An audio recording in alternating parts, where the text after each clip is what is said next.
we don't stay the same, we grow.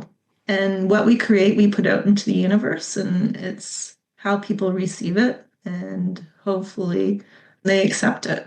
But I think for people that are creative, it's a disservice not to share your gift with the world. If you are ready to say yes to redefining what is next for you with podcasting, then I want to invite you to get my Activate Your Passion with Podcast Blueprint.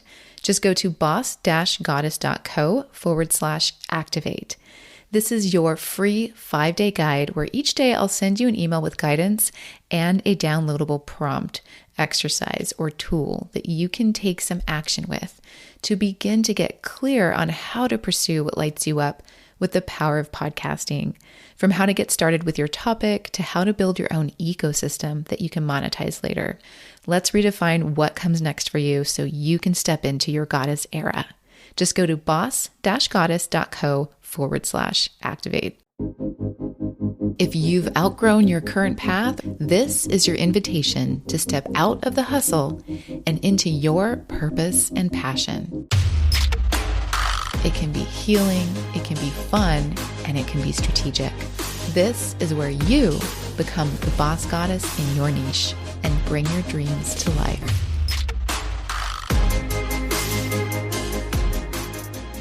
The very first art form that I ever connected with as a child were songs and poetry. Aside from just using my imagination, which I did nonstop, which is also where we connect with our creativity. It was the playfulness, the melodicness, and the wonder and awe of poetry and songs that I remember really captured me. And I remember being too young to write, and I believe this was preschool age. And I had this little notepad and marker set. And I took it to my mom and I asked her to help me write a poem to my best friend, Laura, who lived a block over and was in preschool with me. And I remember it was a roses are red, violets are blue style poem about friendship that I wanted to create.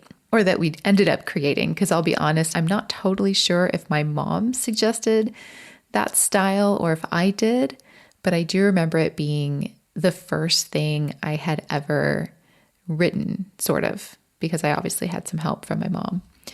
So there's something so natural and human about connecting with a creative process to express our care or our thoughts and our emotions in a way that springs from our joy and our passion and our love. It just was such a natural thing for me to think of doing at such a young age. And I knew it then. I knew at that young age, and I know it now too, but I find myself needing to validate that truth from time to time as an adult, that we are connected to that part of ourselves most easily. But because as we grow up, the rules of conduct and the lies of what is true and what is possible get layered and layered on top of us, making it harder to find our center, to find that ease and creativity, to listen to that voice that was much less encumbered at that young age. So my guest today is also a poet, but in truth, she's many things. And what I love about her and her energy is she gives herself this permission to be all of them. Her name is Darcie Cameron, and she identifies as a multi-passionate and has found ways to come back to this creative and passionate center of her truth by pursuing whatever brought her joy or groundedness or even silliness to stay connected amongst the challenges and circumstances that life will inevitably serve up to us. I'm happy to say that Darcie is also a client who I'm very grateful to have been able to work with more than once, and her ability to not take things so seriously has been a very refreshing take. So you will hear lots of laughter in this one. But here's a little more about Darcie Cameron and her approach to her work. She shares that her work is deeply informed by an eclectic range of experiences, earning certifications in health coaching and yoga instruction, which has provided her with important lessons in balance, wellness, and holistic leadership. She shares that these themes carry over into everything that she does, including her role as the host of the Multi Passionate Pathway podcast. Each week, she shares how exploring diverse curiosities can lead to a vibrant and balanced life, resonating with anyone who refuses to fit into one neat box. Creativity remains at the heart of her journey. Whether through poetry or teaching, she finds inspiration in weaving stories and sharing mindful practices that enrich life both personally and professionally. So, today I want you to listen in for how you might be able to include more of your passion in your day-to-day experience. How can you give yourself more permission to connect with that part of yourself that maybe was really easy to do when you were as little as I was when I was trying to write my friendship poem to my friend down the street named Laura? What part of you wants to lighten it up, to have a silly experience, to laugh a little bit more, to include something that feels light, to tap into your creativity, to make space to be all of yourself wherever you decide to show up? Darcie does a really great job at that, and you'll hear that through her story today. So without further ado, here's my conversation with Darcie. Welcome, Darcie. Really excited to be here. Yeah, I'm so excited to have you for so many reasons. And we're just going to dive right in because I think you have such an interesting pathway. We'll talk a lot about pathways today, but your journey has been very multifaceted. And I'd love for you to share with us a little bit about that, about your background, your journey, and sort of how your professional life and creative life have sort of intertwined and intersected throughout your experience. Say it would have started a while back, probably early 2000s. So just thinking way back when I was doing a lot of freelance writing, active on, I don't know if you remember the webpage Guru, where it was No. like kind of like Fiverr. Oh, okay. And then you could find copywriters and SEO writers and different things like that. So I was very active in working that and then doing just freelance writing for different websites. And then from there went on to become a community moderator. I don't know if you're familiar. It sold out to She Knows Media. But at the time it was created by Lisa Stone, Blog Her, Oh, yeah, which was a yeah. format. Yeah, yeah. So it was a really great introduction into social media and that world of marketing and how to show up, especially as a writer. So that was very cool. And then from there, they got bought out by She Knows Media. I got laid off. So that's okay. So many people can relate to the layoff story right now, and there's just an Yeah, interesting thing going on. Yeah. it was interesting. So, but it was really good for me because then at that time, I had the ability to go and explore my yoga practice deeper. And by that time, I was practicing a lot more and thought, well, maybe I'll just do my certification. Hmm. And so I was like, I don't know if this is for me. I don't like being in front of people. I don't like talking in front of people. I am like a nervous Nelly. I find that hard to believe now because, well, we've worked together and you have been doing, and we'll talk more about this. You've done so many things that are so outward facing. But I share that now because for anyone who's feeling like you just shared that you were feeling like Yes. you don't want to present, you don't want to be that like front of the class person or use your voice in that way, like it's so possible that that growth can happen and it's just a matter of choosing. So continue, tell me more about that. Absolutely. I was the person that always went to the back corner of the room, and that's where my mat was. Me too. I'm the same way with, especially with yoga classes. Yeah. So that's just who I was. And I took the certification training, and then doors started opening while I was doing like kind of a full-time job. So I started volunteering for a local track club, teaching yoga, and then that opened to working at senior centers, and then opened to working at a couple of studio spaces and gyms. And then from there, it picked up, and I was working full-time in the oil sands.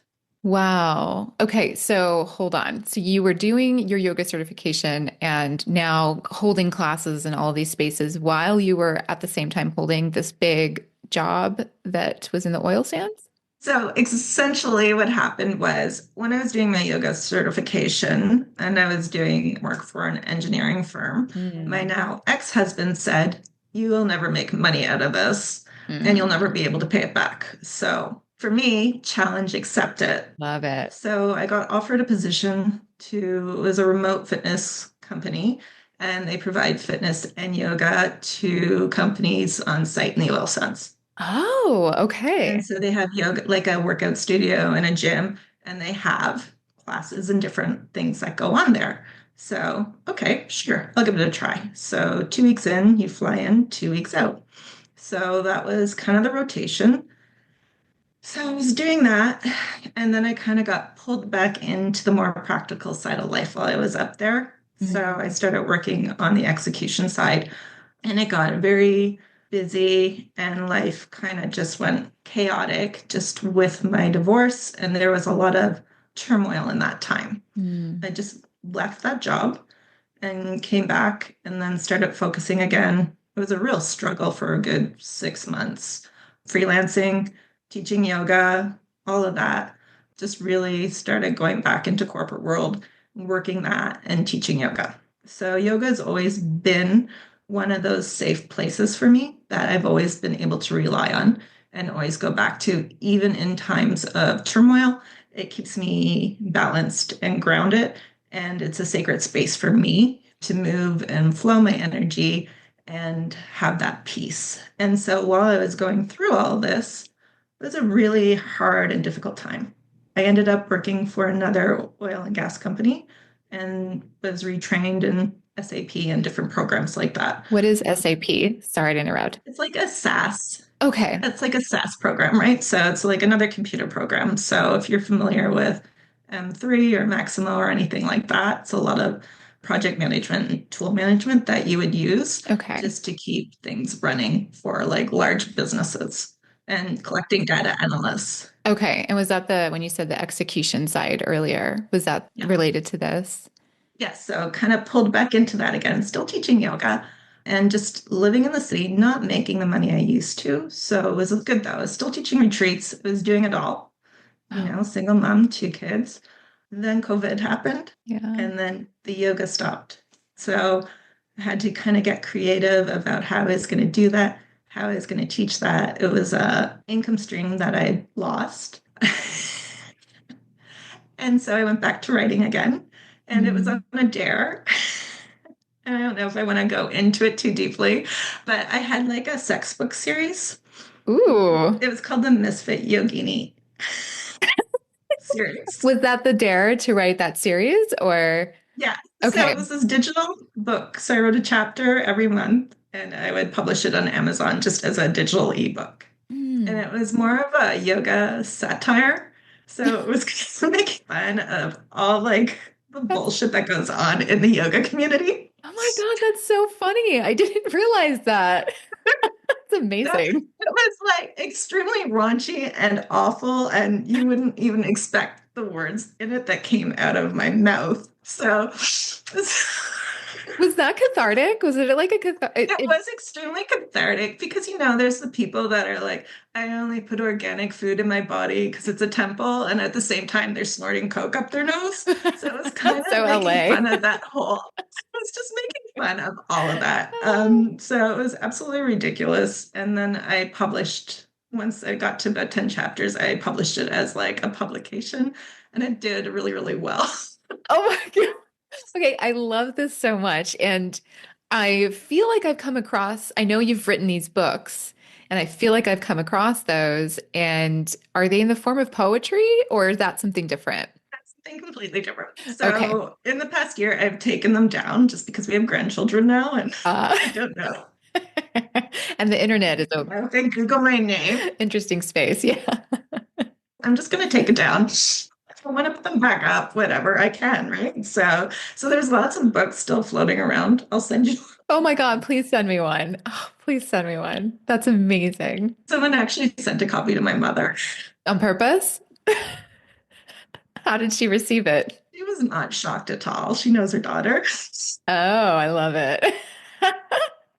I know I've inadvertently embarrassed my mother a few times in that way too. So that was going really good. And then a girl that I was working with in the oil sands, Natasha, said, "Hey, I've got a job for you up north in the Arctic." It was 200 kilometers south of the North Pole, just to kind of give you an example of how isolated it was. So it Ooh. was 4 weeks in, 4 weeks out. And it was back to, mining, so planning and mobile maintenance and different things like that. So your 12-hour days, and then at night, you had your time to yourself, but usually you're just exhausted. But that was the time. So where I was working, we had virtually no Wi-Fi. Like it was like a very weak signal. I Mm. just returned to writing poetry. And so I had this very cathartic experience where I wrote Letters to Octavia, which is my first of my poetry collection. And it was more about all the turmoil that was going on in my life at that time. And it was such a great release. And that was really well received. So Mm. it was really nice to have that. And then I went on to write three other poetry books, each with their own different perspective. So Gold Dust is more about the magic, the intention, being connected to the cosmos and the goddess spirit. Mhm. And then there's Kiss Shots, which is erotica poetry. And then the Love last that. one's Into the Wilderness. And it's about my meditative experiences with nature and how everything went about. So, yeah, just that connection, right, with the divine when you're in nature and how that feels. And yeah, so that was my last one. And I'm currently working on another book. So it's actually going to be a memoir. So it's Confessions of a Multi-Passionate. Perfect. So there might be some tawdry tales in it. So I just got chills. That's like a good thing. It means yeah, something exciting is happening. something's exciting's happening. Yeah. And it's also very terrifying. So That's the good stuff, though. yeah, exactly. So I always seem to gravitate to what terrifies me. So, and I do it. You do sound like you've lived a bold and brave life and Yeah. found space for bringing in ways to heal as needed, like through the hard times, through the circumstances, if you will, that show up that we can't predict and that give us our big growth moments, right? Like you said, you're grateful for those moments because it brought you to your yoga practice or it brought you to writing and you found humor through all of that too. And thank you for sharing all of that. And the book series, the poetry sounds lovely. I really want to read them all. And I've read little excerpts here and there since we've known each other, but it is really beautiful. We'll put links to all of that in the show notes so people can, check them out and get inspired and maybe have their own cathartic moment too through your Yeah. writing. So it sounds like writing and yoga have really been there for you through all of this. Absolutely. It's been something that I've taken great pleasure and appreciation for at the same time. So it's been my solace when there's been darkness. So, Yeah. Do you mind me asking how yoga found you or how you found yoga originally? I'm just curious. okay. So 2001, I went to India to work for the Modi Corporation. I was just out of school. I wanted to travel and see the world. I wasn't fortunate enough to be one of those rich kids that could just backpack around the world. I actually had to work. So I went online and I found this company that was hiring to train, don't blame me, but we were training Southeast Asian kids to call your North American customers. So it was a call Right. center. Yeah. So we were going in and we were doing these trainings and different things like that at different call centers for AT&T and American Express and different things like that. But it Mm. was a very good eye-opening experience for me because as in Delhi, there was, I mean, it's the birthplace of yoga is India. So, and I was very fortunate because our CEO used to bring in a yoga instructor and teach us how to focus on our breath and our alignment. And that's really where I found it was Wow. in that time. And just, traveling around there and backpacking and, experiencing the life there. And, there's people there that have absolutely nothing, nothing, but they're still so positive and they still smile. And there is something really spiritual about that to realize that life goes on and you have to make the most of it no matter what. And I feel like Mm. I'm very privileged to have the life that I have. I'm very privileged to be born in the country that I am. It just gave me so much appreciation for everything that I still do now have. So, and Mm. so I kind of went into that and then just kind of fell out of it for a while. I had young kids, just life got busy. And then something, there was a yoga studio, Bliss Yoga Spa, that opened up across the roadway from me. I just gravitated to it and picked it up again. Beautiful.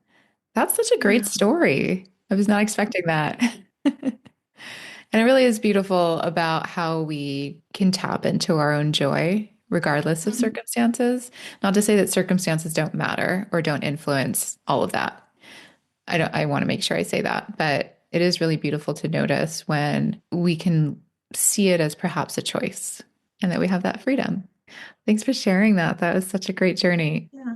I have to ask now about writing. Has that always been something that you've loved?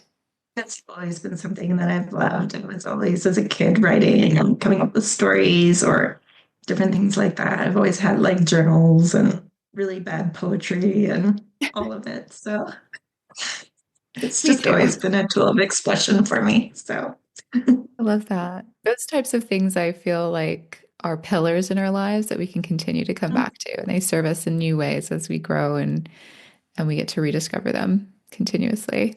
exactly. Yeah. And as we go too, it's kind of interesting to go back and read something you wrote in high school or first year university and look at the perspective of how much you've changed and Oh, yeah. how ridiculous it was, right? Oh, yeah. I was so melodramatic as a poet when I was young. Oh, my goodness. It's ridiculous how one note it was. That's how it was for me. I don't know how it was for you, but that's my reflection. Well, okay. Thank you for sharing that because I'm relating to it so much. I know people who are listening are as well. And I find it really interesting that one, people are talking more about being multi-passionate, and two, you are really leaning into that and kind of maybe identifying as a multi-passionate. I don't want to identify you for you, but do you feel like you identify? I totally identify as that. I'm like, oh, a squirrel, or I'm over here sometimes. So, yeah, I have multi passionate interests, and it's how do I harness it into one solid focus? So, Yeah. Well, how do you do that? I have my yoga practices for grounding that I gravitate to quite a bit. And then with the writing, for me, it's just focusing on that in the mornings. And then my passion projects are usually in the evenings. So Mm, right now I live on an acreage. So right now the passion project is gardening. So yeah. I'm building four more back flower beds this weekend, like, and we're getting a chickens and building a chicken coop. So it's just been really, but it's like, how do you schedule that time? Everything has to have a routine and a time and a place and a purpose. And Mm. you can say you don't have time, but you do. It's what you make of your time and how you use it. I could spend 2 hours scrolling on Instagram, or I could take those 2 hours and do something creative with it. Yeah. So Yeah, I agree. And it's the intentionality behind what you want to experience and like how you show up for those things and what you're prioritizing. absolutely. Yeah, it sounds like you're blocking time really well and like creating these categories for each thing that you find important to touch. Absolutely. The most important starts in the morning. And then by the end of the day, it's just kind of where do I want to go? What do I want to work on? And just blocking it out. So I know it sounds planning and you should just be able to flow and just do whatever like a butterfly, but that doesn't work. You really have to sit down and plan your time and plan your weekends and then how you structure them, how you want them to look. And that's what's really kept me focused. So having a structure, even if you break the rules, is that okay? Like, do you feel like the structure, just knowing that it's there, is helpful Yeah, too? it's helpful to, 'cause you always go back to it, right? I Yeah. don't have to be so rigid in what I'm going to do because there's days you don't feel like doing it and you don't have to. So, and that's important. I think it's important because I need lots of permission to break the rules for a little while before I come back. That's just my way of getting into a process. I have to deny it first.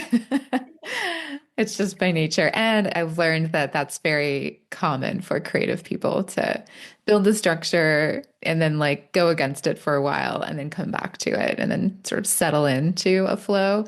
So if that's you who's listening, that's okay too. Natural rebels.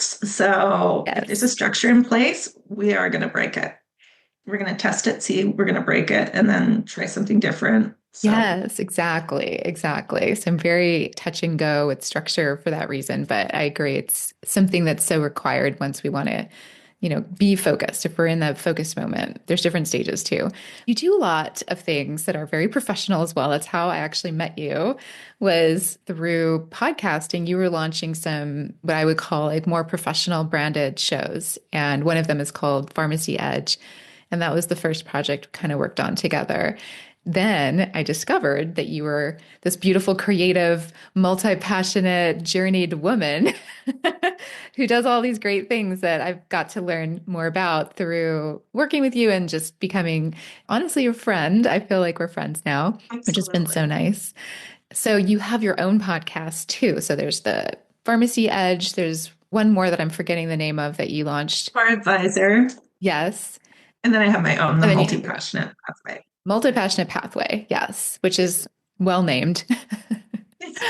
So I feel like passions are expressed or explored really nicely in the container of podcasting. Do you feel like it served you in that way? Or I'm curious how having the multi-passionate pathway podcast has sort of helped you in your own expression around your passions. I think it's helping me just build my own story and brand, just figuring out, okay, there's professional Darcie that you see on LinkedIn, and then there's kind of you get the full jam on Instagram usually. So it's Mm. almost like it's two different people in a way, but it's still me. And so producing Pharmacy Edge and the EvCore Advisor, they're very structured, they're very business oriented and focused and niched. So for me, the outlet, multi-passionate pathway, I get to focus on all the things I love. I get to talk to the people that light me up, like you, one of my kindred spirits. Thank you. It's like such a blessing for you to come into my life this year. And it's been such a joy and a journey as I learn to grow with my own voice and even get used to listening to my own voice. Yeah, that's a thing for sure. It's the one thing I hear come up the most, even when people are years in. I was just on a show recently, and this woman is high level, high performing, just like you, just like me, honestly. And has her show is for her company. So it's a branded show, but it's also talking to creatives. And that was one of the first things she said to me was like, oh, I just hated listening to my voice and I'm getting used to it. It's like, wow, like we all really kind of have that moment or it continues and changes, the scale of how tolerant we are to that. But I'll be honest, listening to like your first episode and then hearing you show up the way you do now, there's already been so much growth and you're so much more in your body. And that's what happens when we keep showing up, right? We get more and more authentic, more and more ourselves. Absolutely. And thank you so much. Because I know when I was doing the trailer, I did it like 100 times. And by the end of it, I think I sound like this old lady. How funny. This weird accent. It's usually the second take that's always the best. The first one's the throwaway, the second one's the best, and then the rest is just us overthinking it. I swear, after watching and working with like, I don't know how many trailers and people first episodes, the second take is always the best. Remember that. Typically, yeah. And the rest is for our ego. We just keep going because we're like, it's not perfect yet. It's exactly what it was. Yeah, but you sound great and your show is lovely. I Thank got to you. be a guest on your show and that will be coming out soon, I'm sure, as well. But Yes. everyone check out the Multi-Passionate Pathway podcast with creative discussions. It's so much fun. But with that said, why do you think we need more permission around this idea of being multi-passionate? Because I hear a lot of just sort of restriction that people put around themselves of pursuing a passion or putting a project together that does require a lot of work, like a podcast, and then doing it for something that is just for themselves, like let's say, like for our own joy or for our own creativity. Or I think that's very easy for people to kind of like shut that down and not think it's worth it. So I'd love to hear your perspective on that. My perspective is we're not meant to live in a box. Mm, I know in marketing we're supposed to focus on one niche, one person, small niche groups, and that doesn't always work for me. Yes, in my professional life it works, but outside of that, in my more creative life, it is quirky and there's a lot going on, and it's an interesting life. So why would we deny ourselves those parts of mm, ourselves? And just focus on one small aspect of yourself when there's so much beauty everything that you do and you create holistically, that whole center, that whole, there's like a beautiful soul in there. And I think sometimes, and I've always said this with branding, is we're people first. Yes, I know we have to have our own brand and who we are, and there has to be some kind of focus about knowing your audience. But at the end of the day, you're uniquely you, and there's more to you than just one thing. And I think we need to show up more as our true selves. Mm. And that makes us more authentic instead of feeling like we have to pigeonhole ourselves to just one thing.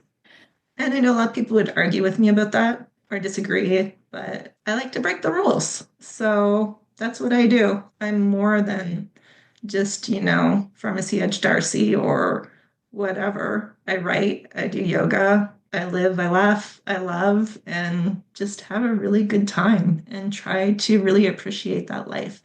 And I think there's something special when you can share it with other people. Really beautifully said. I felt a lot of permission in that sort of description of a fully lived, what some might say, fully realized life and a fully lived life, Uh, and inviting your whole self to the experience is what I heard. And that is a beautiful thing. Thank you. Yeah. I love that you shared it that way because I feel like it's what I've been trying to express over the last few years on this podcast and with my own conversations with myself and trying to figure out how to not compartmentalize as much as the world seems to want us to, particularly because we're getting inundated with messaging every second of the day if we spend time on the web in any form. So, Even with AI now, like, and you see people copying, I don't know, because I read a lot and I know certain thought leaders, mhm. and all of a sudden I'm reading something and it's like, I thought that thought leader just said that. Like, Yeah. just use your own voice, be your own person. Yes, use AI to prompt something or help you discover or explore something, but don't forget that you have a voice. And that's much more powerful than AI or some other thought leader. So I really think it's key just to be yourself. I think so too. I think there's so much magic in that, and there's so much validity to everyone's uniqueness. And it's where I believe the magic really lies, is in the uniqueness, is in our authenticity. It's again why I love podcasting, because it's a great way to lean into that and to explore what it is to have our own thoughts, what it is to have our own messaging, what it is to have to kind of come up with a long form version of a conversation versus the sound bites that can be easily repurposed. It's much harder to do in a long form medium. It's another reason why I love it. I'm kind of geeking out on it a little bit right now, but it does lend itself to such a richness because of what we're doing right now. It's so meta. I mean, I'm here Yeah. sitting with you, having a genuine, open, meandering conversation that also has structure because I have an outline. For those who wonder how this comes together, it's a bit of both, but I think allowing some space for us to really listen, because I can create questions all day, but then you may say something different that I didn't know about, like the India trip. That was amazing, and I would have never have been able to form a question around that without Yeah, you sharing something extra and us kind of going into our own, like sharing our true journey. And that's what's so valuable about doing that. And who knows what that's going to spark for someone else. So, yeah, absolutely. I'm with you on that. Okay, that was my rant about breaking the rules and being ourselves. Thanks for joining me on that journey. So, I mean, you shared all these wonderful things that you did, that you found space for to serve you in several ways, whether it was your own healing or grounding with the yoga and with writing. And I love how your writing had it kind of took a farcical moment, a little farcical turn, and then came back to this really beautiful poetry series and really making space for what your expression was in the moment.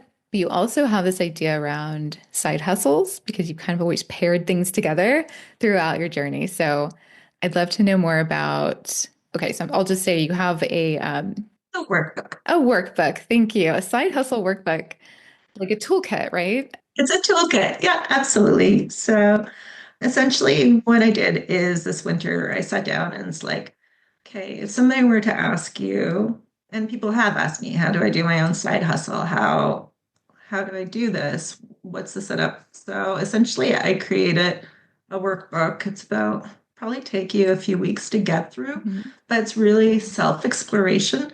What is going to light you up if it is going to be a side hustle? Mm. What are your strengths? What do you want to work on? If you're multi-passionate, you could do this, that, right? Mhm. Like you get pulled in different directions. So, how do you kind of hone it in that you can focus on one or two Mhm. and really discover what those strengths are? And then next is just evaluating your time. How much time in the day do you actually have? So, in the workbook, it kind of has a structure where you can evaluate like your work week and how you can do these things and avoid the burnout that I went through. So Mm. by structuring and seeing how much time do you actually have to put into this, so you're not working till midnight like yourself have done, right? Oh yeah. So Yeah. just with your own, because that happens too, is that you're working late and then you're going to your full-time job the next day and you're utterly exhausted. So it's really about doing that, connecting to your time, figuring out what you want to do, how you're going to do it, and who it's going to resonate with. I love that. Okay, it sounds exactly like what I do with podcasters. It's like the same thing, which just makes me happy. What you've done with me. Kind of, yeah. We're very meta here. Yeah, exactly. Well, So, it's very validating because it shows us it's organic. It's an organic, natural way to approach something that can have this sort of unfolding that works in many facets. And it's a very human way to approach it because it's true. Like, there's only so much energy and time that we actually do have. yeah, And really determining, like, what's the priority list here? What's going to keep my energy energized, honestly, because certain activities are more draining than others and like where's my energy throughout the day too because everyone's a little different in that area, so it's a lot of like figuring out what that means to each of us and how to put that together. So that's really beautiful. thank you. And I know not everybody likes the term hustler, but to me, I always think of when I'm going through things, I listen to Beyonce. So there's always that song, a diva is a female version of a hustler. Yes, if only I could play the song. So it's really a multi-passionate diva toolkit is what you're telling me. It's for the diva within. Oh my God, new name, there you go. There we go. I love that for the diva within. Heck yeah, I would buy that. Okay, I'm gonna work on that one. Yeah. Yeah.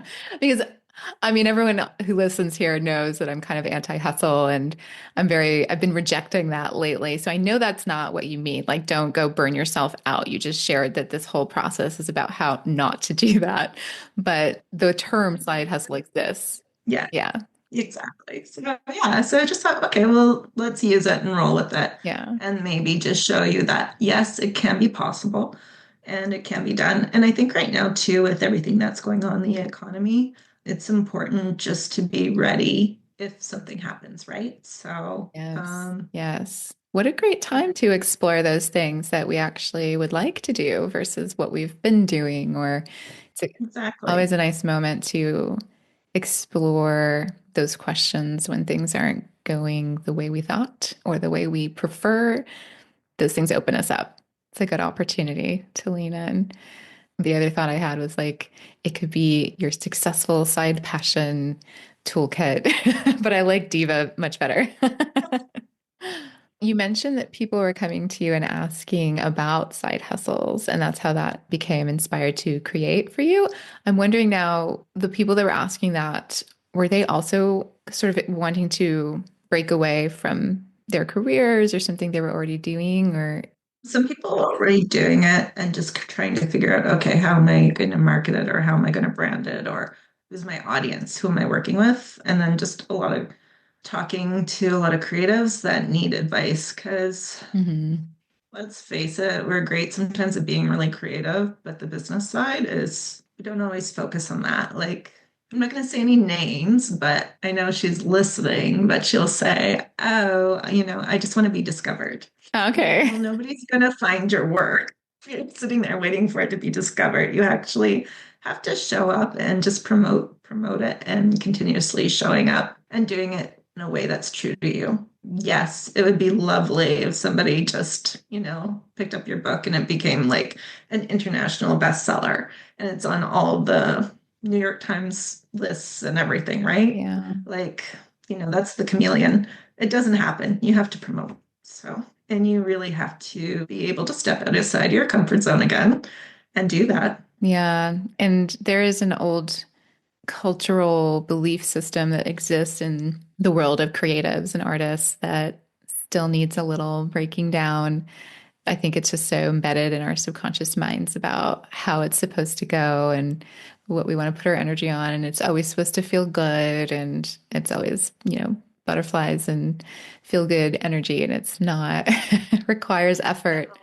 I will say, though, that one way that's helped me through some of that is being less linear about my goals and finding space to show up in whatever way feels good in the moment. But as long as I'm showing up and sharing, oftentimes it sparks something that is more in the area that I wanted to move into, or is something that I couldn't even think of, but it was an opportunity in the world that makes sense for me, but I didn't know about it.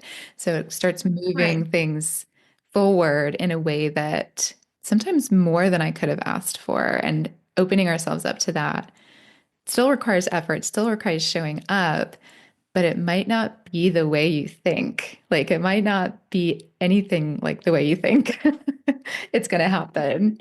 And I pivot so much sometimes. When I pivot, it's always something that's leading me to something better. And sometimes it takes time, but it's always worth it in the end. Yeah. And I think there's a certain beauty in that. And we are continuously changing. So we shouldn't have to put ourselves in a box. I mean, if you looked at my Instagram from 6, 7 years ago, it's completely different where I am now. Mhm. So we don't stay the same, we grow. And what we create, we put out into the universe, and it's how people receive it, and hopefully they accept it. But I think for people that are creative, it's a disservice not to share your gift with the world. I It agree. truly is. Yeah. And the first person we're disserving is ourselves. We're Exactly. missing Yeah. half of the equation, you know? Yeah. Because what happens when you look back and you're 90 and you're crippled and you can't paint, or something happens and you can't write, or will you have that regret? I think it's important to really think about that, Yeah. how you want to look back on your life. My biggest fear is regret. I'd rather do something and fall on my face than know that I didn't do it. Yeah, I've totally fallen on my face more times than I can count. It's made me very humble. It's part of the journey. And I think people need to talk about that more. Like we do talk about failing forward and all of that stuff, but sometimes it's just a full on, like flat on your face, like that did not work. Whatever that felt like was terrible. And it's part of the journey, it's part of living. And to that point, it's like, what do you want life to feel like? What do you want life to be? And I think experiencing it is allowing ourselves to be expressive and be part of that equation. Yeah. Yeah, and be willing to laugh too. I mean, when you do fall, got to take it in stride and find the humor in it, even though sometimes it hurts a little. So, Yeah. yeah, And it's okay if it hurts sometimes. I think, it does. You need to feel that. So, yeah. you're human. Yeah, exactly. It's part of being human. Yeah.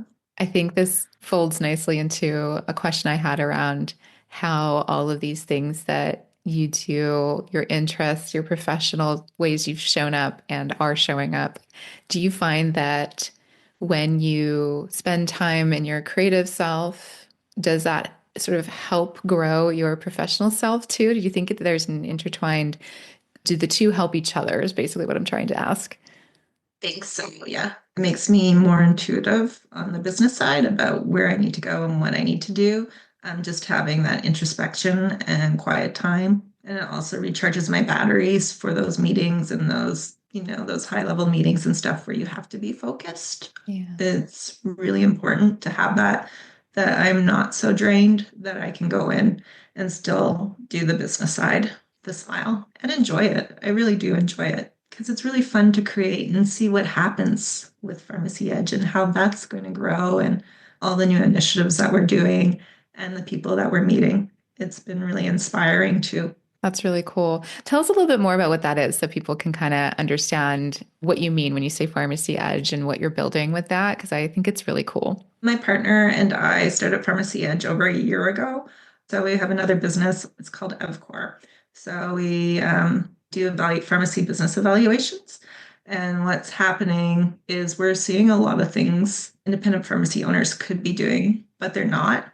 And they're leaving money on the table when they go to sell. So it's really important to educate independent pharmacy business owners so they can have a better life, a better business, just getting the right bookkeeper, understanding the business law. Are they using the right automation? So, just Mm. really having this podcast.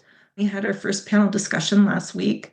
So, that's going up on YouTube next week, which I'm really excited about. And that was really fun to put the questions together and bring the people together. That's what I really like about it is finding these industry experts and bringing them together and just letting them help pharmacy business owners succeed. It's been really good.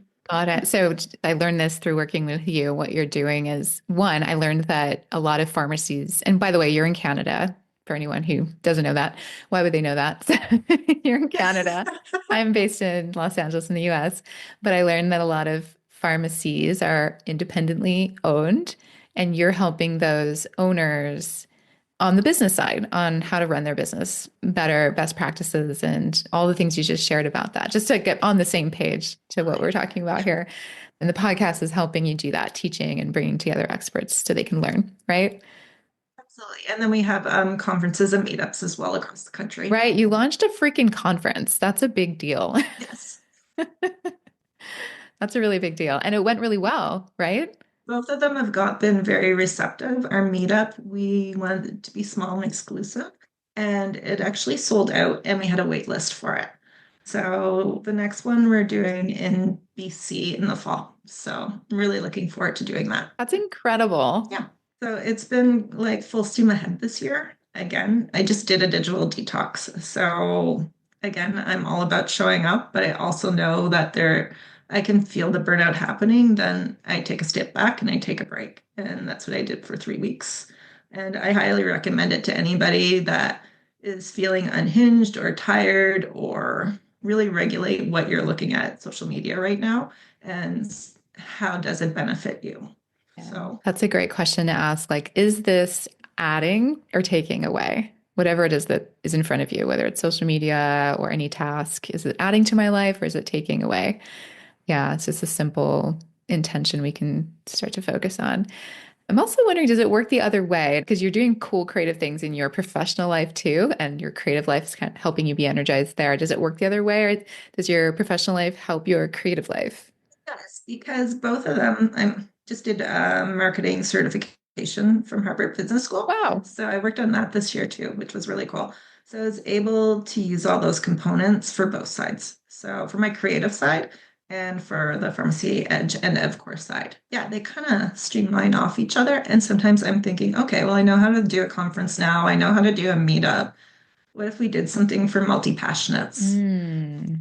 And I would love to do that. So, not this year, maybe the next. I'm hoping I want to have like a strong group of independent women that would be a force at the conference.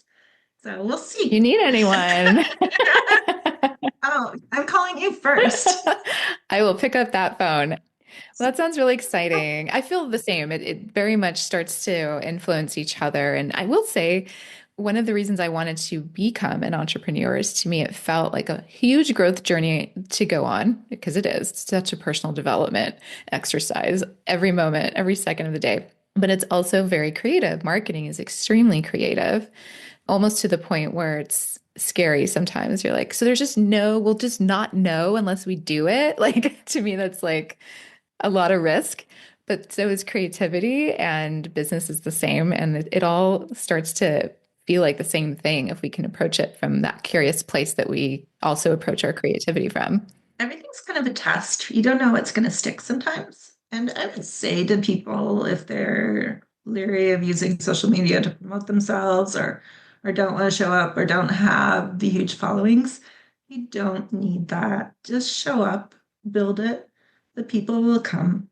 They do. Mm. So I would say that too. I mean, if you're looking at somebody that has 50,000 followers or 100,000, yeah, but you know what? There's something to be said about having smaller micro influencers, the micro, because you get to connect with people more in your comments and in your DMs. And that's really special too. So there's a lot of benefit to just showing up because you never know where it's going to lead you. So, Yeah, and each platform is a little different. Like each goal serves a little differently too. Like the 50,000 follower one, they didn't show up to Instagram and then the next day they yeah, had 50,000 followers. I mean, that takes time and that person showed up a lot, I'm sure. yeah, And exactly. Right. yeah, and then it's kind of feeling out what feels good. I always say start there and try things. And sometimes things feel good for a short period of time, and sometimes other things feel good on a more sustainable level. Right. So, where can you show up every day that feels good to you?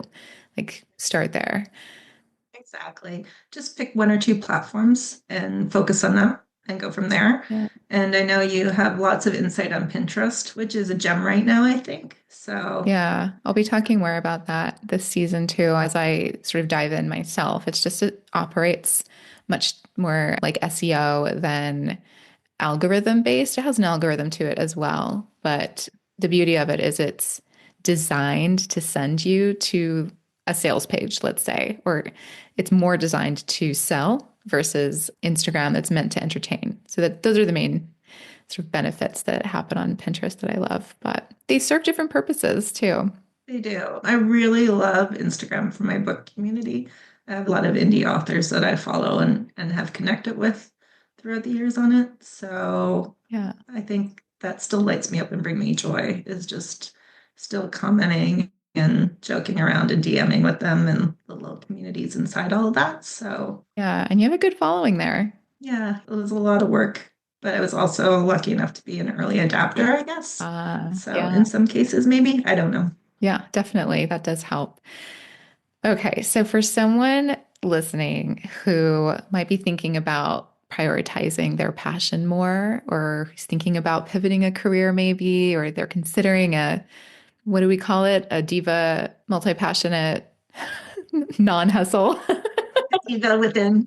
The diva within, if they're ready to embrace that part of themselves a little bit more with Yeah. action, what wisdom would you share to get them started? We just talked a little bit about platforms and social media, but what else? So for me, what really was a game changer during COVID, it was a book that I read. I was in isolation for, anyways, it's a long story. So I was in isolation and I picked up The Audacity to Be Queen. Have you ever read that by Gina Ooh, DeVee? I need to. I have not yet. It's really good. And it was such a game changer at how I was showing up. And it really changed the direction and course of where I was going.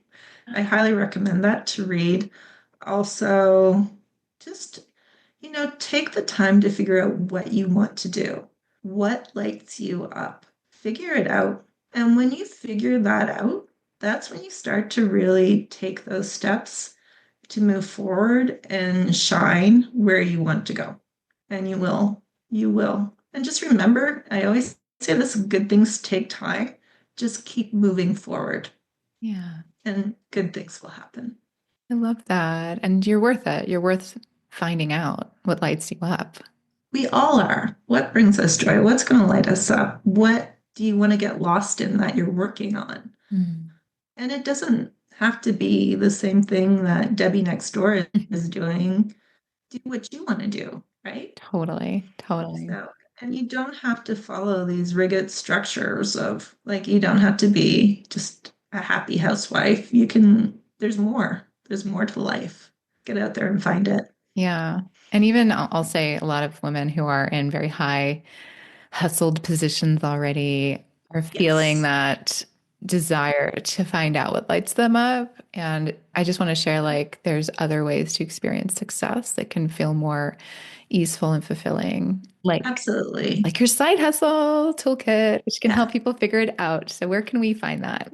And just one other thing, and for those corporate women, Yes. it's really hard to break that glass ceiling. I don't care what anybody says. There's still a patriarchal structure that will hold you back. You have to really navigate that and a lot of microaggression, which can be very disheartening. And I think that's what we're seeing the burnout in a lot of these corporate women Mm, is they have an ambition and a place where they want to go, but not necessarily getting the mentorship, or they're just tall poppies. mm, They're tall poppies. mm. It's that tall poppy syndrome. I think that's going on. And I don't know, it's getting better, but will it ever be better? And so if you are making that corporate climb, I think you really have to think long and hard about that. And if you're in it for the long run, and if you got the grit to stick it out and fight for it. Yeah. And if not, then you need to pivot. Yeah. And I think too, just to add to that, it's like I encourage someone who's doing that long think to feel into how it feels. What does that envisioned life actually feel like? And is it the way you would like to feel? And then how are you feeling now? And is that working for you? And deciding from there too. Yeah, I don't know, no pathway is easy. You're making the decision which path to go, but really lean into that feeling and follow it. And if you can overcome that fear and find that courage, I think it's a well-lived and worthy journey. Thank you. Thank you for Yeah. that. So tell us where we can find you. Yeah. Oh, me. You and your toolkit. So you can pick up my toolkit at darciecameron.com/shop, and it will be there. And for anybody listening, 20% off with the coupon code podcast20. And if anybody wants to connect with me or has any questions, please feel free. Don't be shy. Send me a DM at LinkedIn or Instagram. I'd be more than happy to connect with you. That's amazing. Thank you, Darcie. This has been so much fun. And I know people are going to be inspired by what you had to share today. So thank you for being with us. Thank you so much. It's been such a pleasure and a delight. Thank you so much for listening to the Boss Goddess podcast. I hope you enjoyed this episode. And if you're inspired and ready to take action on bringing your passion to life with podcasting, then be sure to get my free Activate Your Passion with Podcasting blueprint at boss-goddess.co/activate to get started. That link is also in the show notes, but here it is again, boss-goddess.co/activate. And I'll see you on the inside.